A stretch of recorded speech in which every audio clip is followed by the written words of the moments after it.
Si vous le permettez, nous allons passer aux questions des internautes et cette question relative justement au transfert de technologie que vous évoquez dans plusieurs de vos réponses.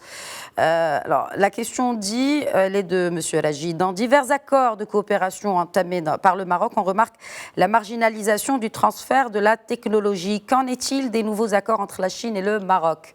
Fin de citation. C'est ce que j'ai appelé, c'est un point qui est tellement stratégique qui peut créer finalement une relation de tension.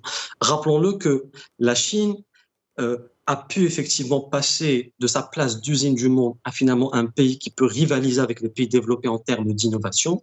C'est via finalement son intelligence à avoir pu acquérir le savoir-faire sur la base des capitaux étrangers. Et cela s'est passé via la stratégie qui s'appelle le Made in China 2025, qui avait pour but d'investir massivement dans la recherche et développement pour effectivement gagner en technologie. Le Maroc, effectivement, sur la base de cette expérience-là, peut s'inspirer de ce modèle.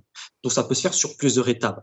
D'abord, attirer, optimiser notre potentiel d'un point de vue quantitatif, attirer les industries sur la base de la compétitivité sur le coût et à terme, effectivement, investir massivement dans l'innovation pour que cette expérience-là, pour qu'on puisse la capitaliser en termes d'acquisition du savoir-faire.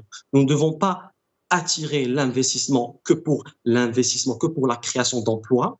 Nous devons avoir une vision long-termiste et la meilleure façon de connaître une transformation et une industrialisation qualitative, c'est via notre intelligence à comprendre le processus de production lorsqu'on attire l'investissement pour qu'à terme, pour qu'on puisse avoir une souveraineté industrielle qui est finalement le but ultime de toute nation. Très bien. Dernière question d'un autre internaute, M. Bouanani, via Facebook, qui se demande est-ce que la politique du taux de change doit-elle tendre vers moins de flexibilité pour être un instrument de protection de la production nationale? Par rapport à cette réponse-là, nous n'avons pas d'autre choix que d'aller vers une flexibilité. Le Maroc a pris une décision stratégique d'avoir une flexibilité de sa politique monétaire et de sa politique de change. Donc, nous devons effectivement aller vers l'avant. Et la meilleure façon de limiter l'impact négatif de cette flexibilité, c'est via